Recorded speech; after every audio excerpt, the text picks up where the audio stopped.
Hello and welcome to today's Delta Credit Tip. So in lieu of the COVID virus spreading across the United States, many small businesses find themselves needing assistance. And to help you are the SBA loans or the disaster relief loans that they're now rolling out. And there's a bunch of videos to show you how to do that. That's not what this is about. Today we're talking about what happens if you default on one of these loans. What are your rights? What are your options? Stay tuned. We're going to fill you in on today's Delta Credit Tip.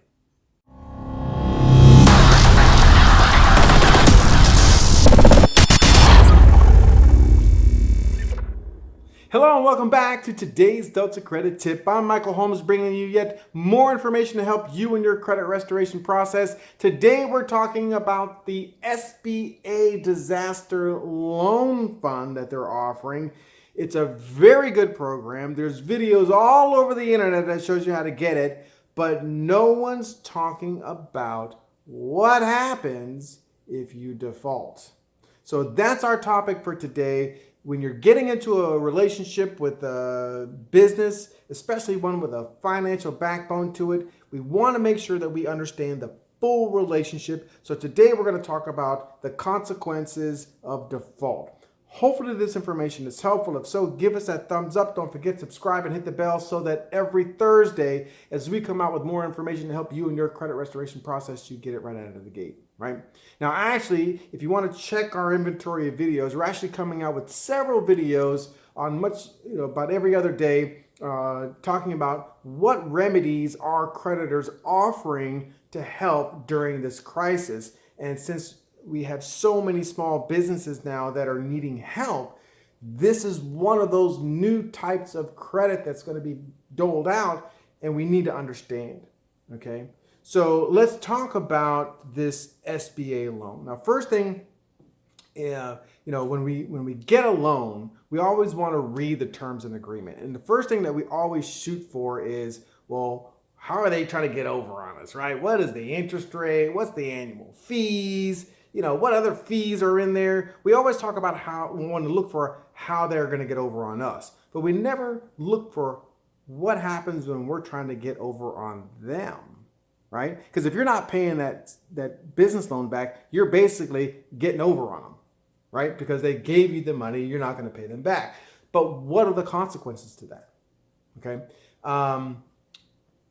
The first thing to understand is the structure of this debt.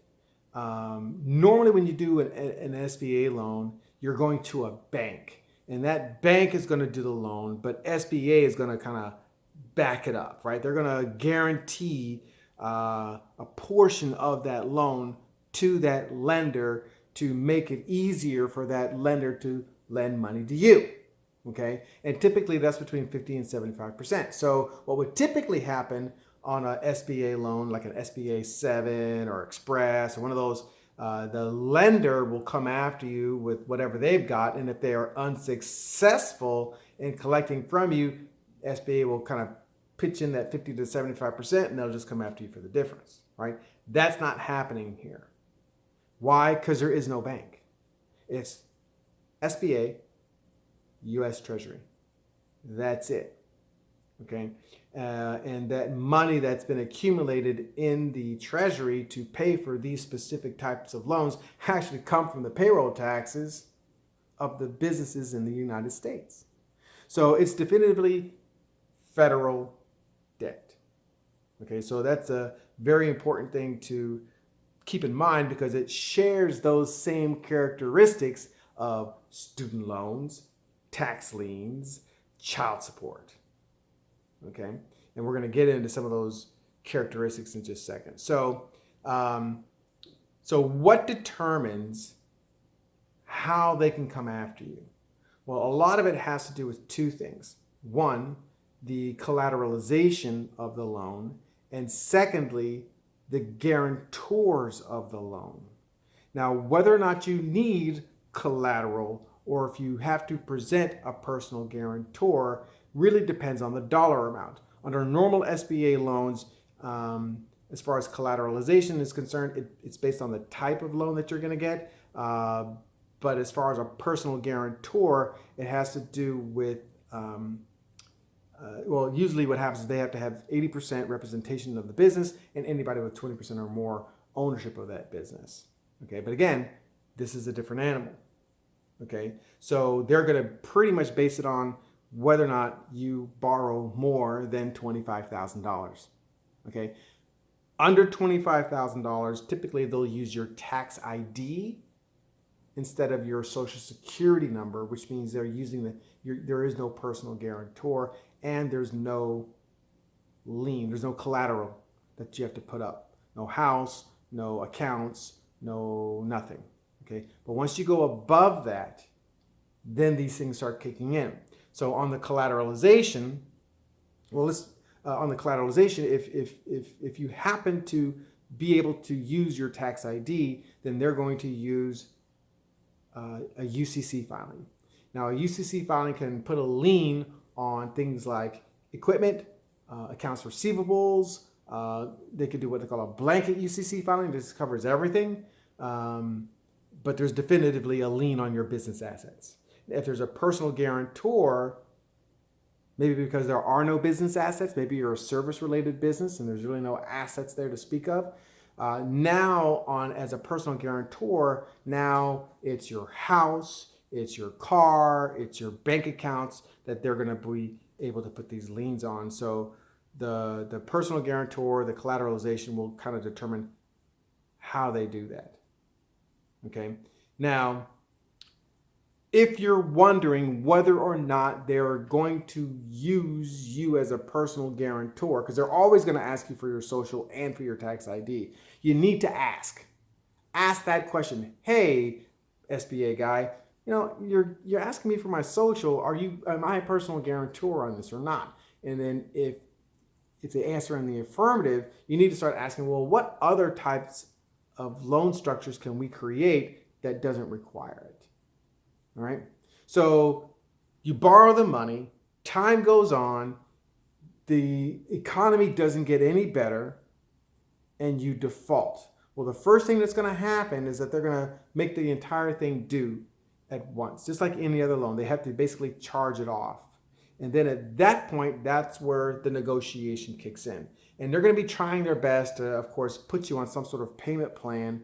That way they can get their money back.